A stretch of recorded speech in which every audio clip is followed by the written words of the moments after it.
Briefcase Crimes contains graphic depictions of violent acts, bad jokes, and loud dog noises. It's not intended for all audiences, and listener discretion is advised.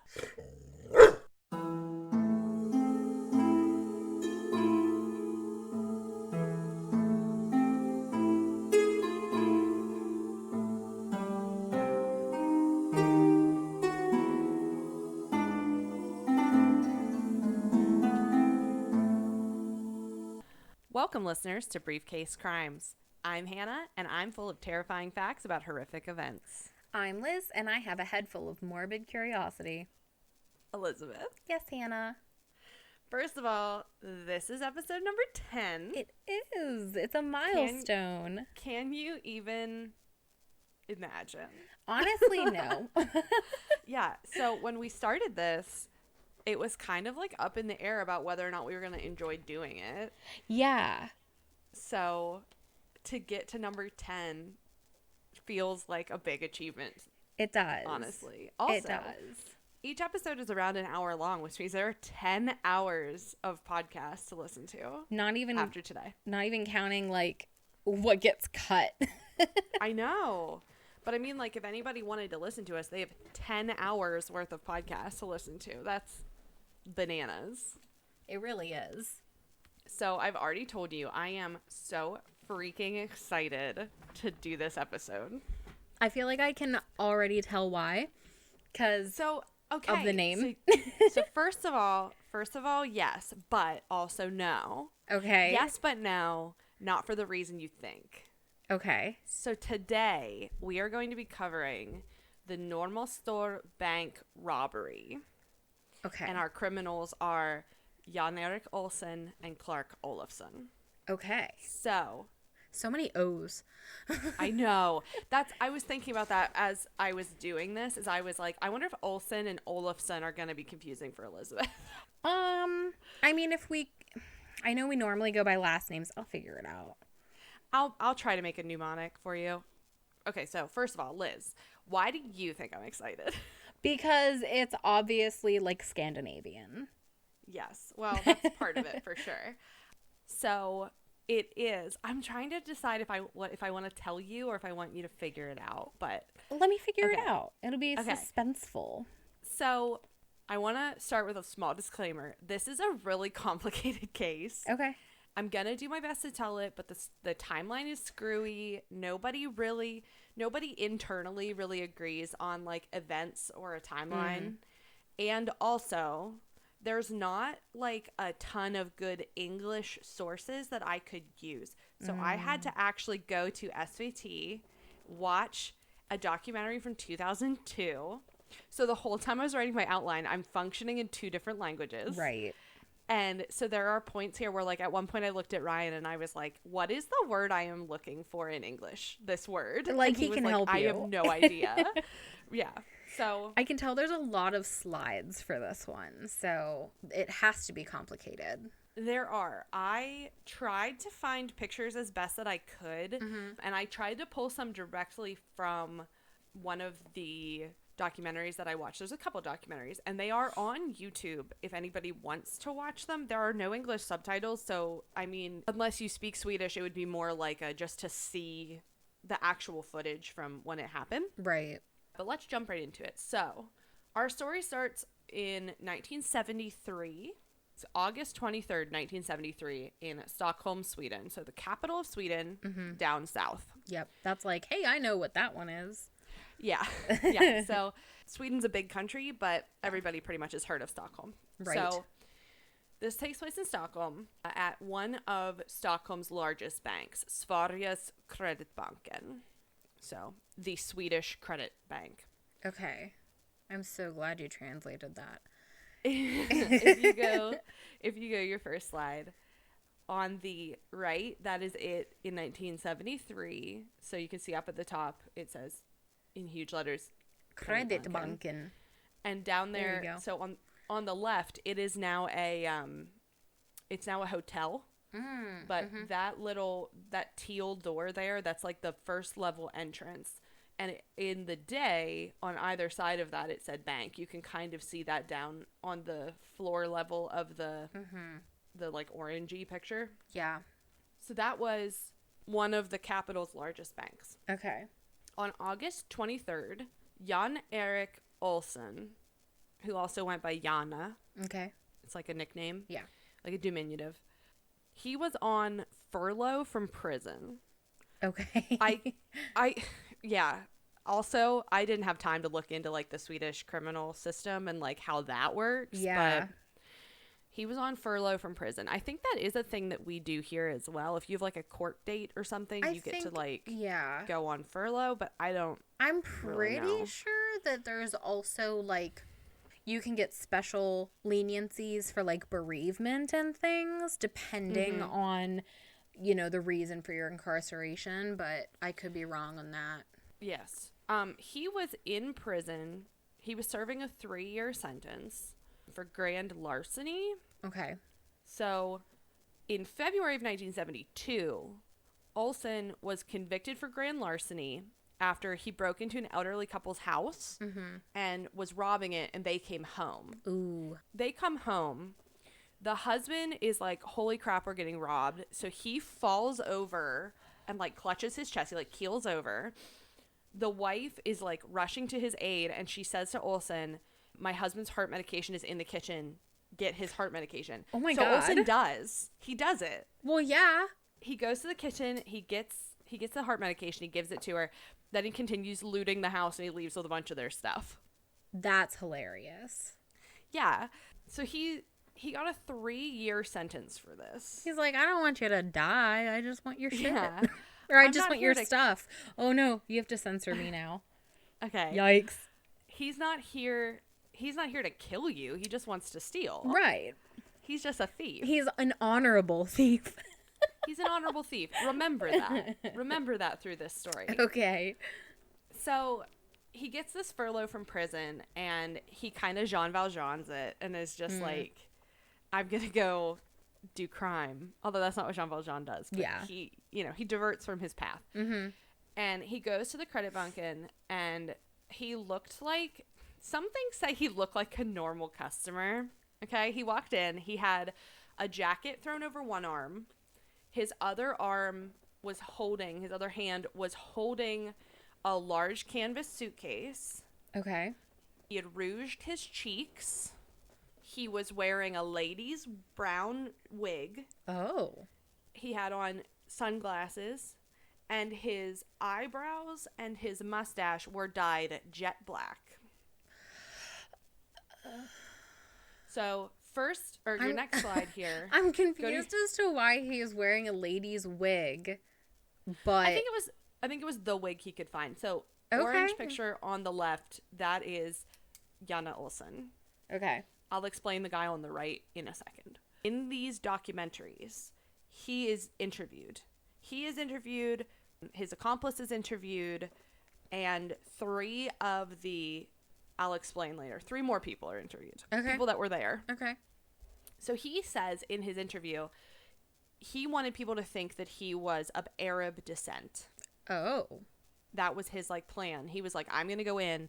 I'm going to say some Arabic that I learned in prison. But apparently like the nerves got to him. So what he did instead is he came in and he pulled his jacket off of his arm.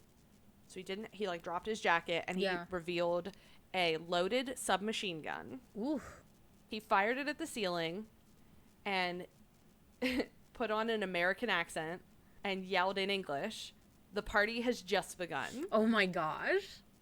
So I was confused about whether or not he said this in English, because there's a lot of like discrepancies about what he said. But yeah, most sources agree that he said the party has just begun, and that police think that he heard it in an American movie about a convict on the loose, like recently to the crime. Sure. So he took that like directly from a movie. That is so funny. I can imagine just the panic and like, the party has just begun. Like, why? I'm just going to speak English and maybe people will think I'm American. Yeah, maybe. Instead of a Swede. In his big suitcase, he had reserve ammunition, plastic explosives, blasting caps, safety fuses, lengths of rope, a knife, wool socks, sunglasses, 2 walkie-talkies, and a transistor radio. Wow. He came prepared. He really did. He put the transistor radio on the teller counter and he turned the volume all the way up and blasted rock music. Okay. So it was a party. It was definitely a bank party. Swedish bank party. Like some sick dubstep, you know. Well, it was the 70s, so there's actually a lot of music in this for some reason. Like, it's a very musical case.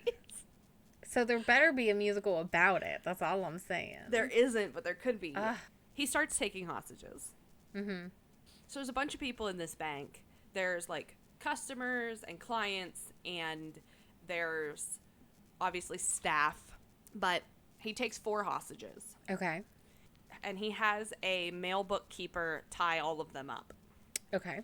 He, like, gives them rope and is like, tie up these 4 people. I don't know why he picked those 4, but he did. He picked Kristen Enmark, who is a 23-year-old stenographer. She is the one that I sent a picture of to you guys last night. As I was watching this documentary, she doesn't look like this anymore. Her hair has gone, like, totally white now. But in the documentary I was watching, which I believe was from 2002, she's got, like, silvery gray hair and these glasses and something about her nose and, like, the color of her eyes and stuff. I sent it to you and the girls, and I said, this woman looks just like my mother. Yeah. She looks like your mom, but with slightly softer eyebrows. Yeah, my mom is known for her eyebrows. She has very downturned eyebrows, like they're downturned in the center, so she just looks angry all the time. But if it weren't for the eyebrows, that's all it is. If you shave her eyebrows. Oh my gosh, she'd look like a seagull. She'd be furious, but you couldn't tell. Yeah. Kristen Enmark is very involved in this case and is still very involved in this case. She still talks about this. She is quoted as having said, "I believed a maniac had come into my life. I believed I was seeing something that could happen only in America." Hey. So think about this, though. Sweden in the 70s. Yeah. Yeah. So even now I have Swedish friends who say that, like, they have relatives who think Americans are, like, violent and loud and angry and obnoxious. I mean, some of us are. Yeah. I mean, in the 70s, even more so. Plus, imagine the cinematography at the time that was probably making its way over. Somebody said that this reminded them of one of the sources I said this reminded them of the Al Pacino movie Dog Day Afternoon. Yeah, exactly. Which is also based on a real case, by the way. Maybe one day we'll cover that as well. But so he takes Kristen Enmark. He also ties up Brietta Lundblad. Brietta Lundblad was a 31-year-old mother. She commuted to the bank every day. She handled bank drafts from abroad. And she is quoted as saying, "I thought he was an Arab terrorist." So. Well, it kind of worked then. Yeah. You fooled one person. Yeah. Even though you spoke English, maybe, at the end of the day? Yeah. I mean, who says Arab terrorists can't speak English? Or Swedish, whatever he was saying. Yeah. It definitely was English. He says it was English. And so does a bunch of other people. But I had to, like, look that up because there were so many discrepancies. Okay. Then the last 2 that get tied up are Sven Sefstrom, who is the only male hostage, and he was 25 years old. I'm not quite sure what his duties at the bank were because I can't find a lot of information about it. And then the last one, because we can't get through a case without one, is Elizabeth Oldgren. Knew it. Elizabeth Oldgren was a 21-year-old, and she worked in the foreign exchange department. Okay. She had only been at the bank for a little over a year. Aww. So other stuff I've read says that Kristen Enmark and Elizabeth Oldgren were both kind of on their way out of working at the bank. Elizabeth Oldgren wanted to be a nurse, and she was just waiting for her courses to start. And Kristen Enmark had originally, she was from up north. It says that she was from a mining town way up north, so I'm assuming she was from somewhere like Kiruna. she moved down south to Stockholm with her then boyfriend, who got a job in Stockholm and said, I'm not going to take it unless you come with me. Oh. So she went with him. She got a job at the bank, but she kind of was like, banking isn't what I want to do forever. Right. And eventually, like, the relationship fizzled. And so they were no longer together, but she's in Stockholm working at this bank. And she was interested in leaving to go do something with, like, psychiatry. She wanted to study that kind of stuff. Cool. Very admirable. And that comes up later. So we'll return to this slide with these two men. But if you go to your next slide here, there are the man. So there's two pictures of Sven Säfström and two pictures of Kristen Enmark. But the man is Sven Säfström. The black-haired woman is Kristen Enmark. So second picture in, and then the right top corner. That's Kristen Enmark. The one on the left top corner there is Birgitta Lundblad. That is a picture from her wedding. She had worked at the bank for 10 years. Wow. Yeah. And then picture down below there with that little captain's hat on. That is Elizabeth Oldgren, and that little hat is their, like, graduation cap. Oh, okay. That's what they wear. You wear that, and then you have there's like a little gem in the center, and that is a different color for depending on what you studied in, like, your... That's cool. We don't do this here in America, but I know they do it in, like, the UK. It's like what you would study for, I believe the UK calls it, like, their A levels or your GCSEs or whatever. Wish we did that. That sounds cool. Yeah, so that's like her graduation picture from high school. So he takes these 4 hostage, he ties them up, and after he had taken the hostages, he just, like, yelled to no one in particular in English, I want to speak to the police. Okay. In English. In English. Everything is in English. He does not speak Swedish until later. Okay. Hopefully one of them spoke English, I assume. So English is taught in Swedish schools. Okay. So that makes sense. Usually, that's one great thing about Sweden is, like, if you are a tourist there, usually you can find somebody who speaks English. That's good to know. There are people, it's like here, like, there are people who took Spanish in high school who are going to be lousy at Spanish, but somebody paid attention and knows how to speak English. Right. So someone, or more likely several somebodies, activated the silent alarm for the bank. And so the police were already, like, converging on it. And so the reason this is called the Norrmalmstor robbery is because Stockholm is split up into sort of, like, neighborhoods or areas or whatever. So this is in the Norrmalmstor area of Stockholm. Sure. And there is a giant square outside. Like, it's right in the middle of this area. So the police had to evacuate the square when they got there. They were only letting in the police. If you go to your next slide, they converged on the bank. It's like the footage of this is just police crawling. Like, it's crawling with police. And this was the first time in Swedish history that a criminal event was covered live on television. Wow. Yeah. So they were pretty much constantly talking to the press. So the picture on the left there is a police officer speaking to the press. They had snipers on the roofs all around. They eventually, like, they were in the bank, essentially.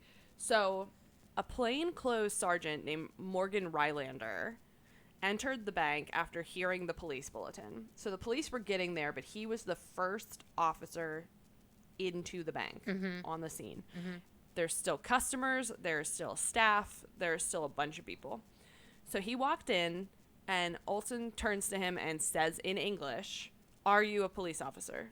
He actually says, "Are you a high police officer?" Like a high up police officer. "Are you a high police officer?" Rylander replies, "No, but I can bring you one." And he says, "Okay, do so." Okay. He knows what he wants. He knows that he wants somebody who can meet his demands, because you don't just go to a bank and take hostages unless you got demands. Right. So he needs not just like Barney beat cop. He needs like the police commissioner to give him things. And with as much stuff as he had, explosives and all that, like, these better be some hefty demands. Mm-hmm. At this point, nobody knows who this guy is either. Right. Yeah. They're just like, he has to look insane. Yes.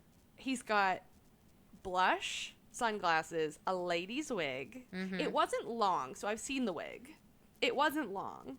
It was just like a sort of like 90s Drew Barrymore. Okay. Almost. Okay. Like, let me see if I can find a picture of what I'm talking about. Now, where did you see the wig? In one of these documentaries. Oh, okay. Here, you might have to refresh, but this is like the length and style of hair that I'm talking about. Oh. Okay. So it's like... It's like a long pixie. Yes. Sorry, I have brain damage. Okay.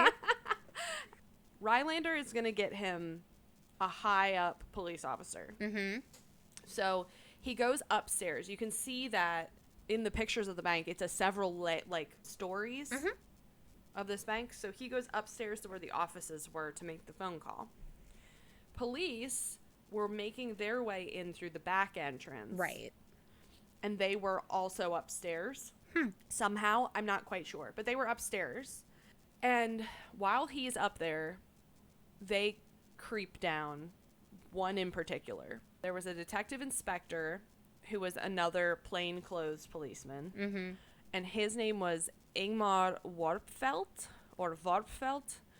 He crept down the stairs and stood at the bottom near one of these big pillars. There were these pillars all around the main floor. Mm-hmm. And he had a revolver. Now, Olsen didn't see him, but Brietta Lundblad, one of the hostages, did see him. Right. And she yelled, "Don't shoot." Ugh. Brigitta. So she, I think, you see this more and more as it goes on, but the hostages were afraid they were going to get killed by the police. But I thought this wasn't America. Oops. Ooh, so hot take.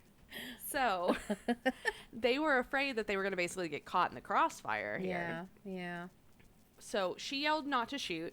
Olsen turned and asked who the guy was because he's in plain clothes. Wartfeld replied that he was a policeman and ordered Olsen to drop his gun. And this is Ingmar? Yes. Okay. This is Ingmar Wartfeld. Okay. I don't have a picture of him. That's okay. He ordered Jana Olsen to drop his gun, but Olsen fired and shot Wartfeld in the hand, and he permanently damaged it. Mm-hmm. So Wartfeld left. Yeah. He was like, I need medical attention. Yeah. So at this point, Rylander comes back down the stairs. He says a high-ranking officer is on his way. And then Olsen was sitting in like a leather chair that was in the bank. And he was about 3 yards away. And he starts kind of like taunting him. He's like, "Do you think I could miss you at this distance?" Oh, gosh. With my gun. And Rylander didn't answer. So Olsen told him, "Let's have a song." So holding him at gunpoint, he made Morgan Rylander sing. And the song he chose was Lonesome Cowboy. Oh, my God. He said, "I did it softly. I was also feeling lonesome." That sucks. Oh, my gosh. Like, that's so sad. Yeah, it really is. It is. It's such, like, it adds so much that he was just like, I was also lonesome while I was being held at gunpoint and had to sing a song. Yeah. That's just so weird. It is. It gets worse. Cool. It gets so much worse. I'm here for it. So apparently that appeased him because Olsen said, "You need to escort the unwanted people out of the bank. Okay. I only want these hostages. Please take everybody else out." Okay. In groups of like 2 or 3 small groups, Rylander escorted clients and staff and everybody else out of the bank, leaving him with his hostages. What a relief that must have been, if you're not one of the 4, of course. Yeah. To be like, oh, good, I get to go. Does it say how many people were there in total? One thing I read said like 40. Oh my goodness. So the bank had just opened for the day when he did this, but there were a lot of staff still. So there was a lot of staff. There was a lot of people coming in to do their banking first thing in the morning. Can you imagine if, like, you were just counting in the back or something, and you come out? To this? So he did shoot his gun a couple times. Okay. I think you would hear, I would hope you would hear the gunshots. It's like you're just whistling to yourself in the back. Oh, sorry, I'm interrupting something. Yeah. What did I just walk? I feel like I just walked into something. Yeah. I am very uncomfortable with the energy we've created in the studio. Yeah. Eventually, the chief of the Stockholm Police District's Homicide and Violence Squad, his name was Sven Thorander, he arrived. He went into the bank. He made him take off his jacket and, like, do a little twirl to show that he didn't have a gun. He didn't have anything on him that could, could ruin Jana Olsen's plan or day. Right. He was shown to have nothing on his person, and so Olsen gave him his demands. Okay. So now we get to know what his demands are. Are you excited? I'm so excited. I'm just, like, really honestly strapped in for them to be real dumb.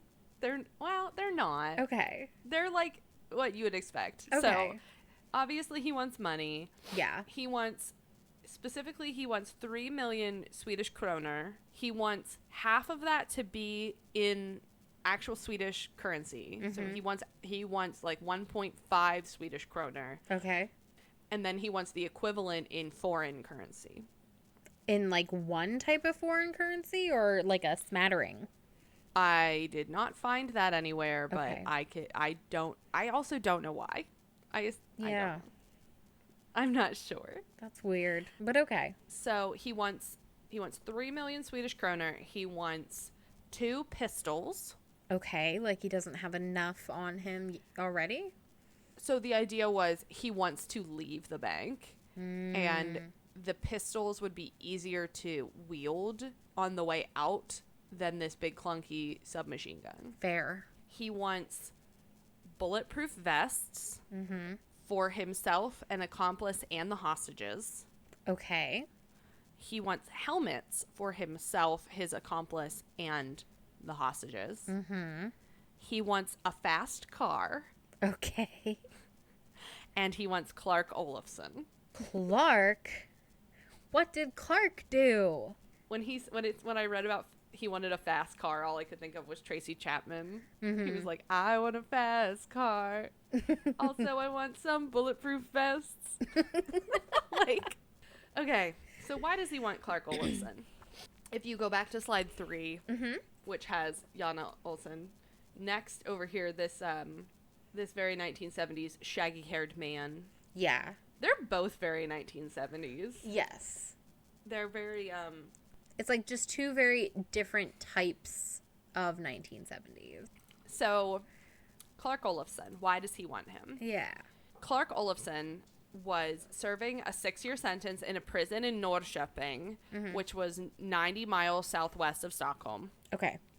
It was, I believe, the same prison that Jana Olsen had just gotten furlough from. Okay. He was serving his sentence because he was an accessory to armed robbery that had resulted in the death of a policeman. Okay. So can we talk about that, is my thought. If you're in America and you are part of an armed robbery that results in the death of a policeman, I think you're getting more than 6 years. Probably. The sentences in this are so light. I watched that documentary, and I'm going to tell you right now, I do not like or believe Clark Olofsson at all about anything he says. I don't like him. I don't like him. I get bad vibes. Fair. So there's this whole story about how, like, apparently Jana Olsen would go talk to Clark Olofsson, and Clark would tell him all these stories about, like, what they were going to do when they escaped. Like, they were planning an escape. Clark Olofsson had escaped prison like a bunch of times and been put back in. And he had this, like, there's this whole, this is what I mean about, like, nobody can agree on anything. Clark Olofsson will tell a story in this documentary, and he'll be like, yeah, I told him we were going to get out and do, like, all this hostage stuff, but I never thought he was going to do it, and we had this plan, I guess, that he was going to go on furlough and get a car and come over, and then I was going to blow my window open with dynamite that I had gotten somehow. Okay. And then it'll cut to Jana Olsen, and he'll be like, oh, Clark said that? Well, that's not how it went. Like, they just argue constant. Like, they argue, but they're not in the same room when they're arguing. Yeah. So, there's allegedly some sort of failed escape attempt that happens before all this, but I don't care about it. It doesn't have anything to do with this. I don't even know that I believe that it happened. Mm-hmm. I'm telling you, Clark Olofsson is just full of lies. He's a sketchy, sketchy dude. He's the kind of person who I can tell has twisted this story for himself to look good, and also like to make himself look cool. I just don't like him. I just don't like him. Yeah. I've just decided it, and I don't care. So. Well, you're allowed to, and I don't think he cares, so. Yeah, I don't care if he cares. So. So those are his demands. He wants $3 million or 3 million kroner. Yeah. 2 pistols, bulletproof vests, helmets, a fast car, and he wants Clark Olofsson. Yep. To come and be his accomplice. Got it. So, Jana Olsen said that he's telling Sven Thorinder this. When we leave, we're gonna get in this car with my hostages that I have taken. Okay. And he pointed his gun at them and said, if anything happens to them, the police will be to blame. Okay. So he's basically saying, he's using them as basically human shields at right, this point. Right. Where the idea is, I am leaving with them, and if you shoot them or you try to kill me and I kill them, regardless, that's your fault. Mm-hmm. That's the police. The police are going to kill them. Mm-hmm. Okay? So in 1974, a writer for The New Yorker named Daniel Lang went to Sweden, and he interviewed a lot of people involved in this case. And Olsen told him he was pretty much certain that they would meet his demands and that they would do it quickly, because he banked on, quote, deep-seated Swedish aversion to violence, unquote, and on the fact that it was an election year and campaigns were in, like, full swing. Oh. So the government wants, the prime minister and the government officials want to get reelected. Right. And on top of all of that, Sweden was basically, like, holding a vigil at this point because the 90-year-old king was sick and was probably going to die. Mm-hmm. He was, like, a really beloved king, too. So things in the Swedish political world were also kind of screwy. Right. So he was like, they're not going to want to look bad. They're not going to want to, like, do anything that causes this violent thing to happen. Right. We'll see. They take these demands to the police commissioner, the minister of justice, and the prime minister. Wow. Also, the Bupas has joined us. Ooh. So be prepared for noise. So they take the decision. They basically take these demands and let these people make this decision. And the police commissioner, the minister of justice, and the prime minister at the time decided that Olsen must not be allowed to leave with the hostages. Okay. That was their hardline decision. The prime minister at the time's name was Olof Palme. Mm-hmm. And he was quoted as saying, to allow that would be to undermine the very idea of orderly society. I mean, true. I guess. I don't know. I have a lot of bias about this case. Fair. So the police were basically told, handle this situation however you see best, but whatever you do, keep the hostages' safety in mind. Okay. So don't hurt the hostages, but also he's not allowed to leave with the hostages. They even said, like, could we give you Clark Olofsson and you give us the hostages? And he was like, I want these hostages. These specific ones. I handpicked them. Yeah, they're my special hostages. They're like, oh, great. Yeah, great. Love that for me. So because this was the first criminal event covered live on television in Sweden, mm-hmm. the public flooded police headquarters with suggestions for ending the standoff. Oh, of course. Get ready. Oh boy, I'm ready. 2 of them that I found that I loved were a concert of religious tunes by a Salvation Army band. Okay. They were like, that'll fix it. Or send in angry bees. Are you kidding? They didn't do any of these, but the public was like, yeah, I got this. I can do this. I want to see. Thing. I want to look in the eyes the person who called them and was like, I got this. Angry bees. I can do this hostage negotiation thing. It's fine. I've got the bees. Okay. So that is the end of day 1. Day 1? Day 1. There's more than one day? Oh, buckle in. Strap in. Oh my God. Get ready. I would love, like I said, I would love to be able to split this up and be like, on day 1, this happened. On day 2, this happened. But I can't. I can't because nobody agrees. Okay. But day 2, August 24th, they get Olafson to the bank. He arrives in a blue Ford Mustang with a full tank of gas and the ransom money. Sounds like a fast car to me. Yeah. Sounds like a car I want. I just went car shopping. Please give me a blue Ford Mustang full of gas 3 million and money. Swedish kroner. Yeah, and gas. What's the conversion rate on that kroner? I know what it is now. Nowadays it's like 4 million kroner. Mm-hmm. It's like gone up by a million. So let me do SEK to USD. Oof. That's about 454,522 US dollars. Oh, that's a lot less than I expected. Still a lot of money, but it is, but yeah, I know. It doesn't sound quite as cool. It isn't. No, that's it's kind of like a yen situation. Yeah, it's kind of like a yen. But like basically, he asked for $500,000. Yeah. Fair. Okay. Yes. So the police were still struggling to figure out who Olsen was. But during a radio broadcast, a detective thought his voice sounded really familiar. Okay. And he was like, I think that is Jan-Erik Olsen. How mad would you be at the person who ratted you out? Snitch. But it's a detective. It's a detective who heard his voice and was like, oh, that sounds like this guy I know. Yeah. Because But Jan-Erik is still going to be like, come on, man. Maybe. I don't know if it's because I know his like demeanor or what, but maybe. He tried so hard to look like an Arab terrorist, and then or an American, and then he gets figured out by this detective because apparently he was from near Stockholm, like he was from the south of Sweden, so a lot of his crimes were like local.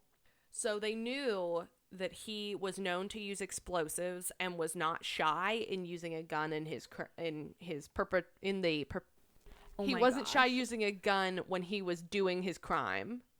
So Clark Olofsson arrives and the two hole up in the vault of the bank with their hostages and they barricade the entrance. Okay. So the cops are like in the bank, but they're not where they are. Mm-hmm. Exactly. Here's where it gets a little interesting. Mm-hmm. I basically took this directly from history.com because I thought these were the best examples of this, but they were like really nice to the hostages. Well, I can see that because he doesn't want to kill them. He just is using them as human shield. Yeah, they're kind of like a means to an end. Yeah. So this comes directly from history.com, and I'm just going to read it verbatim, but I just don't want to be accused of plagiarism. I want everyone to know where this is coming from. It's in the brief. It's history.com. You can go look at it yourself. These are not my words. So, quote, Jana Olsen draped a wool jacket over the shoulders of hostage Kristen Enmark when she began to shiver, soothed her when she had a bad dream, and gave her a bullet from his gun as a keepsake. The gunman consoled captive Brietta Lundblad when she couldn't reach her family by phone and told her, try again, don't give up. That's like, okay, all of that is like totally reasonable to me, except for here, have a souvenir. Here's one of my bullets.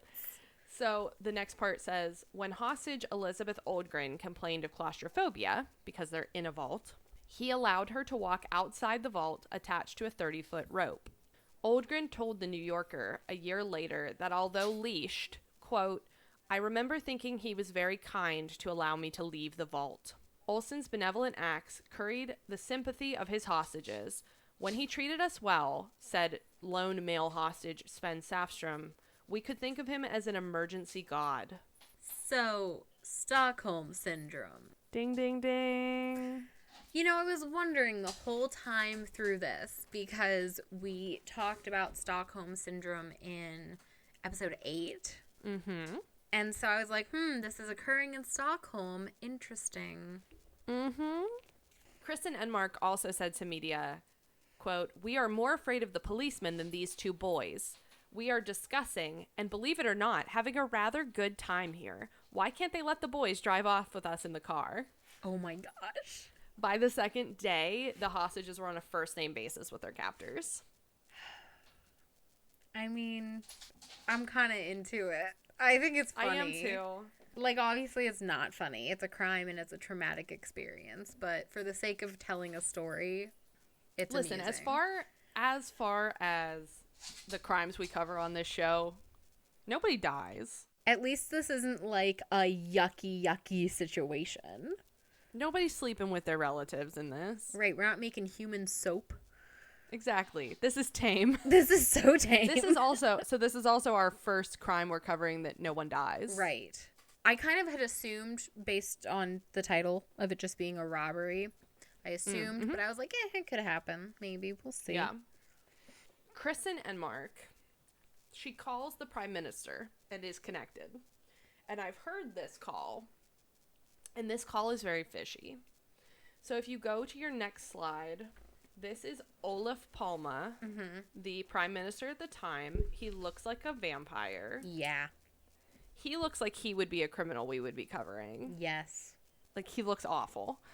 She calls, and she tells him basically, like, this is the TLDR. She says, all of us in here don't trust the police. The police are being so fishy and scary, and we're afraid for our lives. And the prime minister says, like, I know the specific policemen that are outside. They are really cool. They've guarded my kids. And she's like, even if I believe that, like, I still don't trust them.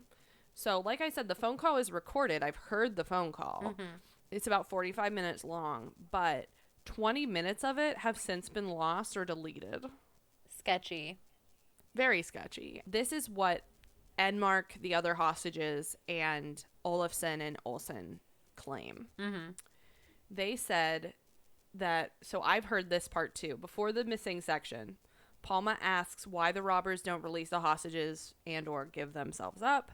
And he brings up Ingmar Wortfeldt and says about him being shot in the hand. Okay. Because basically what she's saying is, like, they're not hurt. They haven't hurt anybody. They haven't hurt us. Like, let us go. And he's like, well, what about this guy that got shot in the hand? Enmark asks, is it worse that someone should get shot in the hand or for 6 people, the 4 hostages and the 2 criminals, to die? Right. And that is where the recording then is lost, is after this. Interesting. And for the 6 people in the bank, they claim that Palma then replied to the 23-year-old who had been working at the bank for 3 years and didn't want to work there anymore. Wouldn't it be nice to die at your post? Yeah. Yeah. Thank God it was an election year. Gross. I'm not sure if he got reelected or not. I hope not. I should check. I don't know. Hi, Hannah from the future here. I did look up Olof Palme's political career. He did get reelected. He served twice as the prime minister. So he was prime minister between 69 and 76 when this happened. So he would have been reelected during this election. And then he also served from 82 to 86 when he was assassinated in office. But that's yucky. Yeah, she basically said, she was like, if I were Olof Palme, I would want that to be gone, like, immediately. Yeah. That's not something I would want on the record of me having said. Also, like, it's not like she's in the military die at your post. She's a customer service worker. Like, come on. I wouldn't ask anybody in a customer service position to die at their post. No, like, I mean, I would put my career, like, at the same level as, like, a banker. If I died at my job, something is wrong. Like, come on. Well, I don't know. I just think that's so gross. It really is. The documentarian that's filming it, when she says the quote, "Wouldn't it be nice to die at your post?" she like mumbles, and he's like, "Why do you always mumble it when you say it?" And she's like, "Because I can't believe he said it." Yeah, like it's so disgusting of a thing to have said to somebody. It is, especially to someone, despite how they're feeling about the situation that they're in, like someone who is in a hostage situation, and you're supposed to be fixing it. Yeah, she, like, it became widely known because people were like, what the heck are these hostages doing? Because she called in this phone call and she, like, berates him and is like, I'm so disappointed at your bad attitude and stuff. Like, why won't you just let them go? Like, they're not hurting anybody. Let them leave. Right. So, because that became the thing. The thing was, we can't let them leave because they refuse to not. They want the hostages to go with them. And we have already said, no, you're not taking the hostages. So that's the problem here. It's not that they won't let them go. It's that they won't let them go with the hostages. It doesn't make any sense to me. It doesn't, but it's that thing with, like, I've now made a decision. I have to double down. I guess. But even in the first place, like, I don't know. I guess you can't take anything at face value from somebody who is, you know, taken hostages. So I suppose that they were thinking, well, we can't trust that he's not going to hurt them once they leave. But I think they just didn't want to set that precedent of, like, yeah, you'll take hostages and then we'll just let you leave with them. Yuck. Yeah, it doesn't feel good. But here's a little bit of a wacky part. Apparently, there's some missing money. There's, like, money that they never found. According to this documentary I watched, Clark Olofsson apparently smuggled money out in, quote, a cavity of his body. He refuses to talk about it. He won't. Jana Olsen, though, says it was his butt. And that he was going to as well, but he couldn't get anything more than just, like, a thermometer up there, like a rectal thermometer. But that Clark Olofsson, it just, like, it was so easy. Oh my gosh. Right? Also, according to, because they know what happened to that money. It was in his butt. According to other, like, thoughts about where this money could have gone in, allegedly, he put money into envelopes and put them in the outgoing mail so that when the bank was up and running, it would get mailed out. But Jana Olsen denies that this ever happened. He said he saw him address the envelopes, but he couldn't have got them into the outgoing mail. And Clark Olofsson refuses to speak about it. He was like, I'm not even going to talk about that camel ride. Camel ride? I don't know. It doesn't really translate very well. Yeah. But like, there's no cows on the ice. Exactly.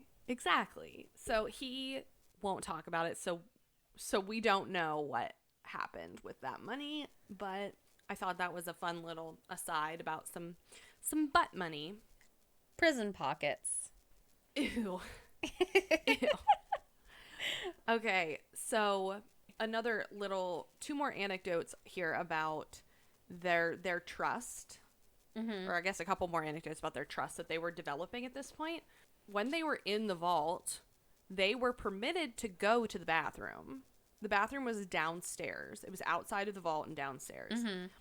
And so they would go one by one, and they would always come back. And they said that this was because, like, we didn't know what would happen if we didn't come back to the hostages. Right. Like, if the police would kill the hostages. Because that was their whole thing, was the police are going to kill the hostages. Also, at one point, somebody had the idea. Clark and Jana disagree on who had this idea. But they decided, we got to show the police that we're serious about this. So we need to shoot Sven Säfström in the leg. Okay. I'm scared. So was he. He was understandably like, I don't know about that, you guys. This is my leg. I like my leg. I like to not be shot. Right. Please don't shoot me in the leg. Right. Kristen and Mark said to him, but Sven, it's just the leg. No. Yeah. So she was like, you can see her when she's telling this story. She's like, I cannot believe I said that. Mm-hmm. Like, I can't believe that came out of my mouth. And Sven Säfström was like, I remember thinking, like, how nice that they're just going to shoot me in the leg. Mm-hmm. Like, that we can make, because it was sort of like an us versus them idea. Right. With, we have to show these police that we're serious so they'll let us leave. Because they're not letting the hostages leave either. Right. So they don't shoot him in the leg. Well, that's good. Or anywhere. And Jana Olsen was like, if I did shoot him, it would have only been like a very, like a graze. Like, I wouldn't have really shot him. Right. But I mean, you can't, you can say that now. Yeah. I don't know. So I told you the timeline is all squishy and weird, but we finally get back to sort of like what time we're in. Mm-hmm. On August 26th, so the third day of hostages, or fourth day of hostage situation. Okay.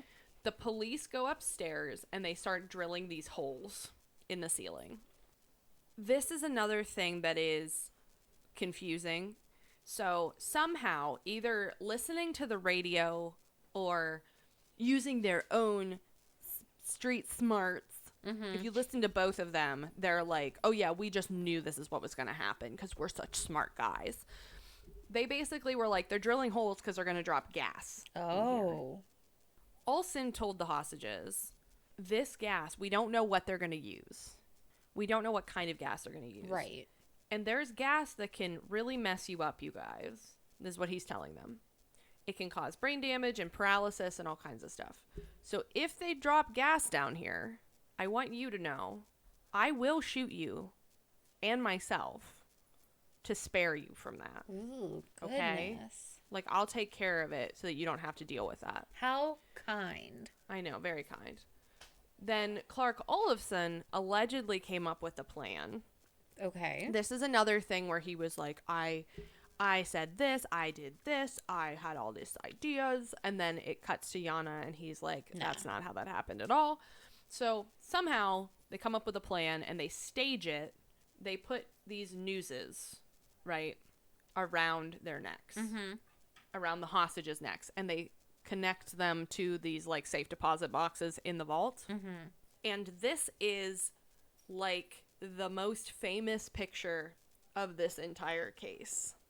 If you go to your next slide, the police dropped a camera down through one of these holes and they took this picture. So you've got Brietta Lundblad up front.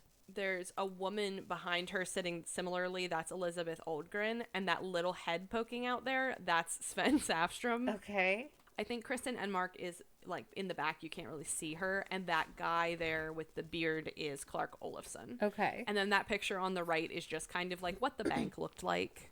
It's kind of in a state of disarray. Yeah.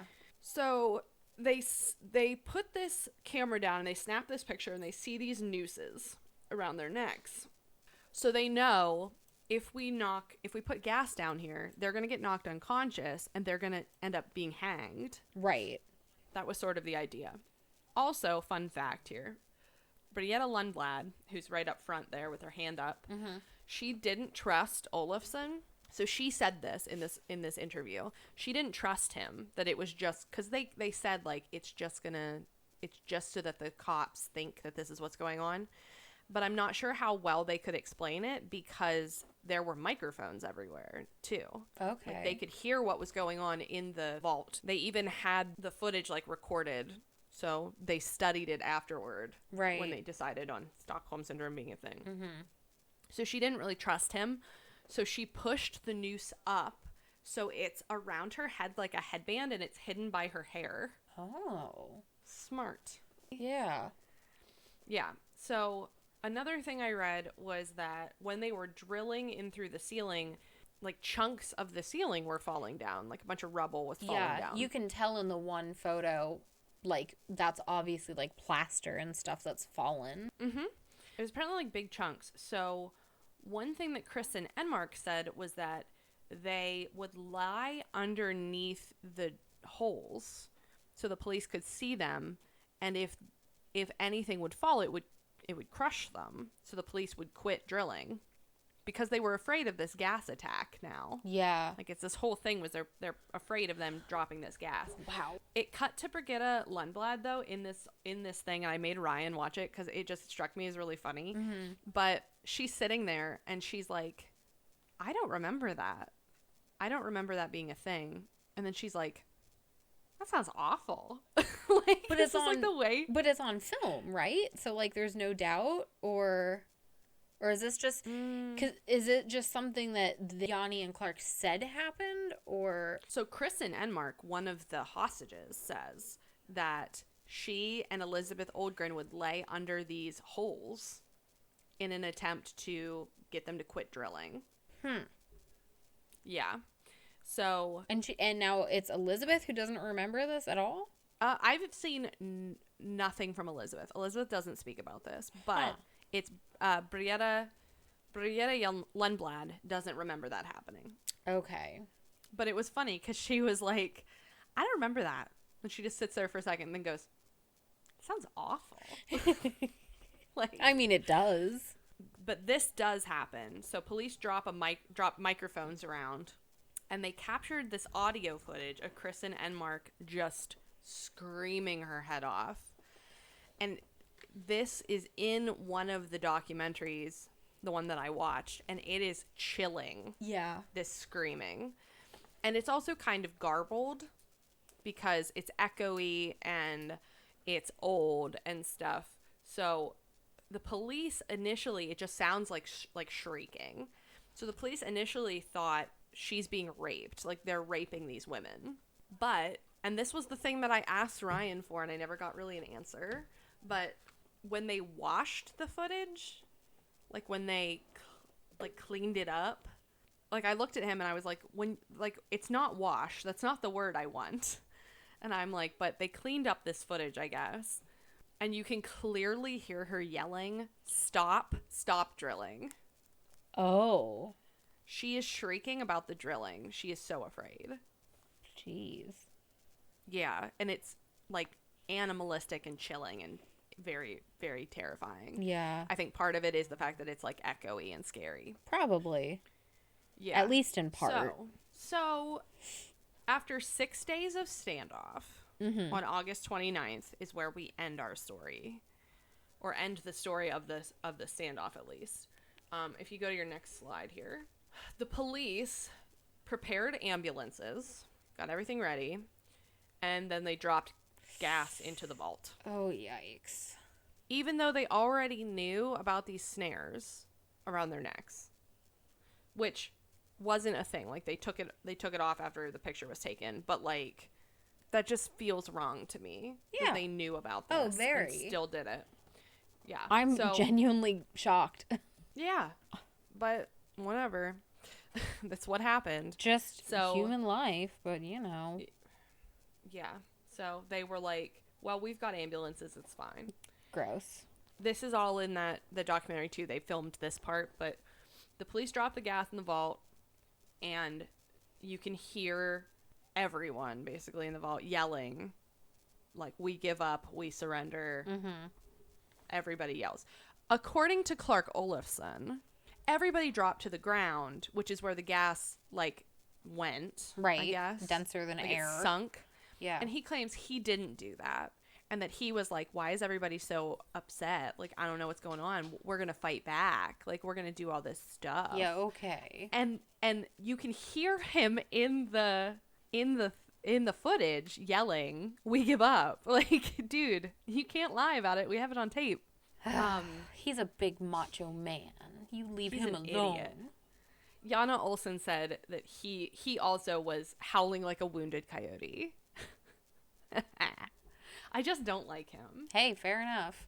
The police go in with their gas masks on, and they said hostages out first so that we know they're safe. And Kristen Enmark yells, no, Jan and Clark go first. You'll gun them down if we do. Oh my goodness. Yeah. And she's calling them Jan and Clark. Yeah. Like, they're we're buds. friends. So the hostages also begged police not to harm them. They said, like, don't hurt them. They didn't harm us, like, the whole way out. All 6 were put into waiting ambulances, and as she was being wheeled away on a stretcher, Kristen Enmark shouted, "Clark, I will see you again." Ew. So next picture here, we've got Jana Olsen being led out by police, and that's Clark Olofsson on his stretcher as well. Oh my goodness. The hostages were taken to a psychiatric center. Okay. And were all of them, especially Kristen and Mark, were just still displaying this affection toward their captors. Right. Even they were like, this is weird, right? Like, why don't I hate them? Why am I not upset with them? Why do I feel this, like, kindredness with them, right? Yeah. Niels, his name was Nils. I didn't practice this name at all, but it would be like Bierot. He was a psychiatrist working with the police, and he is the one who coined the term Stockholm Syndrome. Okay. Stockholm Syndrome wasn't really, like, used widely. People didn't really, like, everybody watched this and knew about it happening, but it wasn't used like it is now until in 1974, Patricia Hearst, who was a newspaper heiress, was kidnapped and took part in a robbery by the people who kidnapped her. So that is when it started going into, like, wide circulation. Right. Maybe that's another case that we'll cover eventually if people are interested in it. But if you want to hear about Patty Hearst, let me know. Both men were convicted and sentenced to jail time. Good. Olofsson, however, appealed and won, saying he claimed he didn't help Olsen. He merely worked to keep hostages alive and the situation calm. I mean, I can see that argument. I wrote in my notes, this man is, however, full of crap, and I don't believe a word that comes out of him. Well, yeah. I don't believe him.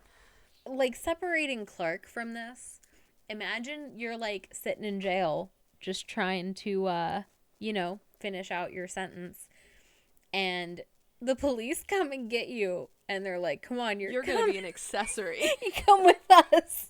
You're being an accomplice now. You're like, hold on. I, like, shared a room with this guy for 2 months. What? Yeah. Oh, I don't believe that's what happened. Oh, I'm sure, but it's fun to think about. Also, if you're interested, if you or anyone listening is interested, the podcast Criminal with Phoebe Judge, which I do love, they did an episode called Hostage or Hostages. And they interview Clark Olofsson in it. I believe he speaks English in it. I didn't listen to it because I don't like him, so I didn't care to hear what he had to say. Fair. But if you want to listen to it, if you want more of this awful man, Phoebe Judge is also great and, like, worth it. Jana Olsen, he was sentenced to 10 years in prison. Okay. Again, it feels like a very light sentence. Well, I mean, at this point, it's just like an attempted robbery with hostages that you didn't hurt. I guess. While he was in prison, he was written to by many admirers, which I'll never understand. As Bailey Sarian would say, get better idols. Yes. These people, like, if you are a person who writes to prisoners, that's great. But if you're a person who writes to criminals and admires them, or people that, like, sexualize and romanticize, like, Ted Bundy and Jeffrey Dahmer, you're yucky and I don't want anything to do with you. Get out of here. I don't want you. Go away. Go on now, get. Yeah. Well, he married one of them. Ugh. One of his admirers. There was a rumor that this woman was one of the hostages, but that's not true. He married one of these women. She was a woman from Thailand, and he had a son with her. Okay. The pair lived in Thailand for a while, and in 2009, Olsen wrote a book called Stockholm Syndrome, which I could not get a hold of, but I did look for it, and I feel like I should get partial credit. Definitely. It's like I actually tried to read this one. Yeah, I wanted to see, because there's such limited information about this that I wanted to see what he had to say about it. Sure. They eventually moved back to Sweden. Next slide here. I tried really hard to find pictures. So top left is Kristen Enmark now. Okay. With a picture of herself. Next, the guy in the middle there is Sven Safström. The guy on the right is Jan Erik Olsen and his wife. And the guy at the bottom is Clark Olofsson. I tried to find the picture of Birgitta Lundblad, and maybe I'll find it for the brief, but because I know I can snip it from the documentary I watched, and I have no pictures of Elizabeth Oldgren. She's like not involved in this at all. I really don't know what happened to her. Yeah. But that is all of them now. And also, this is in the wrong place, but the next picture here is Nils Berriot, the guy that coined Stockholm Syndrome. Okay. Where I'm going to leave this, the last thing I'm going to say here is the hostages were also known to visit their captors when they were in jail. Like, they would go see them and visit them in jail. And Kristen Enmark and Clark Olofsson's families are even friendly with one another. That's so weird to me. I have so many questions, none of which you can answer. What are your questions? Because I'm done now with my outline, so we can just chat. I want to know, what were the reasons in Jan's head for picking these 4 people? Because, and clearly, I could be wrong, but it doesn't seem like Jan ever had an intention of hurting them. But that said, I don't think that he set out to make them have this admiration for him either. Like, he was like accidentally manipulating them, because they didn't know Stockholm Syndrome was a thing yet, even. It didn't have a name, so it's not like he was doing it on purpose. I feel like he picked these people and he was like, listen, these people are a means to an end. I think he really believed, like, even if I am the one who kills them, it will be the police's fault. Oh, yeah. I think he really, really believed it. And I think he got that in their heads, too. And I don't think it would be hard to do that. Like, I don't think he did it intentionally, but I don't think it would be hard to do that because they were, like I said, this place was crawling with police. In the footage, you can see police that are just bored and outside and, like, playing cards and eating sandwiches because there's nothing to do because you're in a hostage situation. Right. But there were police everywhere, including police in the bank with guns. Like, it had to have been terrifying for them. Sven Safstrom had said about, they had even, like, asked him about his military service because just like we talk about with Brittany and Susan with Korea, Sweden also has mandatory military service. You serve for like a length of time, and like they had given him the gun. Like, they kept watch and stuff while the captors slept. So I think it really was this idea of like a perfect storm that had them believing it was us against the police. Yeah. Like, if this goes bad, it's the police that have escalated this situation because they won't let them leave with us. I just am really amazed. I think amazed is kind of the right word, that it was accidental manipulation, mental abuse, basically. And I'm really shocked. Now, of course, I don't know how effective the Swedish mental health system in the 70s would have been. But it's especially even more shocking that they continued relationships with the hostages, that the hostages wanted to. Well, like I said, like, they were holding them hostage, but I think the idea was like, we don't want to be holding you hostage. We want to leave. Yeah, and but still. You're cold. I'm going to give you a jacket. I'm not, like, treating you badly. You're not, like, pieces of garbage to me. You're people. Yeah, but. And I'm not in it for that. But I don't know. I wouldn't walk away from that and be like, BFFs for life. Like, I would want to walk away from that situation, you know? Yeah. Kristen Enmark, who is one of the ones who's, like, still close with Clark Olofsson, she even says that, like, no matter where she goes now in public, or, like, she'll have dreams where she's somewhere and it gets taken, like, there's another kind of hostage situation. She has, like, PTSD from it. Yeah. But still, reasonably. It's clearly to her not. She even thinks it's weird. So she did go into psychiatry. She does work with, I think she works with drug addicts, but she even is like, I don't know why I feel this way, but I do. Yeah. It's just really, really wild to me. So, like I said, I was excited for this one, not only because it was our first Swedish crime, but because we had talked about Stockholm Syndrome. Yeah. And I was like, let's talk about why we call it that and where it came from. Yeah, no, I appreciate that, because that's really interesting. You figure everything has to be done for the first time at some point. It's interesting that this, although details are sketchy, like conflicting information and everything, it's interesting that the origin, if you will, at least the coining of the term, is so well documented. I think that's really cool. Yeah, like I said, they have all the audio. They have all because they studied what. Except for half of that phone call. Yeah. It still bothers me, but yeah, it's politics. Ugh. I also want to say we were supposed to do. This is kind of getting into some housekeeping. Yeah. We were supposed to do 2 episodes today. I want to let the people know that we're going to start pre-recording things for the holidays. Getting ready to be able to have breaks. So things will be getting pre-recorded here eventually. So that might be why, like, there might be some weirdness with, like, the reading and recommendations and stuff.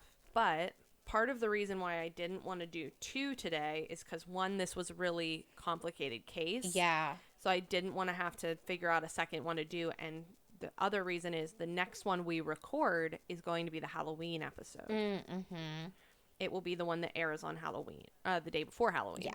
So I want to be able to do that justice. So I want to just prepare listeners to know that things are being pre-recorded just so that we can have some things ready to play during the holidays when we want to take a break. Right. Because we always have a couple, like we're ahead by a couple of weeks, but we don't have any extras for like vacation times. Yeah, we don't have time to like be off to be with our families for Christmas or Thanksgiving. Right.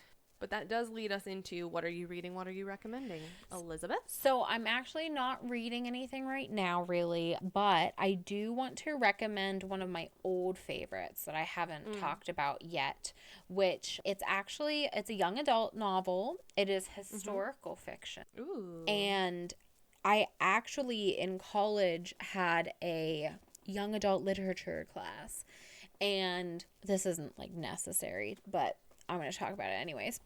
So we read it in this class, and this professor who taught this course did this kind of interesting thing so that he wasn't like just reading the same books all the time, where his previous class would get to kind of choose a theme for the next class.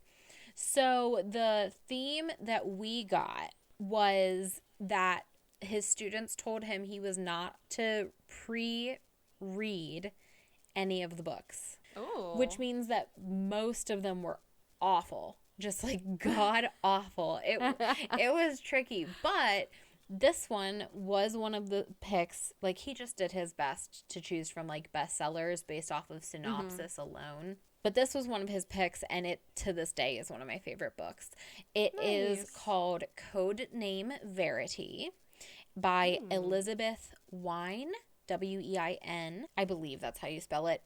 But it is about female pilots in World War II. So, again, historical fiction, but it's a really, I like it. I'm all into females during wartime, like what was everybody doing. And it's certainly based in a bit of truth, like well researched, I'd say. But that's what I want to recommend today because it surpasses time. It's always good. That's exciting. Yeah. I want to read it. You should. I am currently reading a book that just came out. It was available for like pre-order a couple weeks ago, but I just got it on Audible because it came out. And it was actually recommended to me by Susan, our friend Susan. She texted me and said that she had been recommended it or something. I don't remember, but she was like, it's on Audible. So I got it. I'm listening to it. It's very good. It is called The Midnight Library by Matt Haig, Haig. And it is read by, on Audible, Carey Mulligan, who has a great voice. And I like it when audiobooks are read by actors because I feel like they do a very good job. I will say I'm not super duper far into it yet. I'm enjoying it thus far. I'm not super duper far into it yet, but if you are somebody, it has a theme here of it's around death, kind of. I don't want to spoil anything, but it's around death, and there is an incident that takes place that is sort of a suicide. So if that is something that is triggering to you, if that is something that you struggle with, that you feel like reading it will trigger you, don't read this book. Don't pick that up, because even I was kind of like, oof, that felt real. That felt very heavy. It's the feelings behind it, but that's sort of the inciting incident. So if that is something that triggers you, I would recommend against this book. But if that's something that you can handle, so far it is pretty decent. It is sort of, the idea is there is a library between life and death, and when it is not your time to be dead but you are, you get to choose from the books that are there to see how your life would have been different had you made different decisions. Ooh. Yeah, so it's kind of like you get to go experience that life, and if you are disappointed in it, you will be taken back to the library. So, wow, that is what is going on in the book. I listened to it the other day while I made masks. Yeah. And I enjoyed myself. That's really interesting. It is. When I finish it, I will let everyone know. Yeah. How it is. That's like different, because you know how Yes. anymore it's like the same stories like over and over again. That just sounds like really different and good. So I felt like it was going to remind me of the Starless Sea, because the Starless Sea is very like library based, and it does kind of feel that way to me a little bit, in that like there's a library that exists, but it's very different. Yeah. It's very, very interesting. Elizabeth. Yes. Where can the people find us? We are Briefcase Crimes across all social media platforms. You can find us on Instagram, Twitter, Facebook, and TikTok. You can also find our full episodes anywhere that you listen to podcasts, as well as on YouTube. If you would like to support us, you can either do so by liking, commenting, subscribing, or you could support us monetarily by making a donation on coffee.com/briefcase crimes, or you can purchase one of our book recommendations on bookshop.org. Bookshop.org supports small local bookshops and also can support us if you purchase from our affiliate link. So that link, as well as all the others that I talked about, are going to be in our link tree that you can find on our descriptions and our bios anywhere that you're listening. And with that, let's wrap us up. Yeah. Thank you guys so much for listening. And we'll see you next time. Bye. Bye. Or should I say, hey Doa.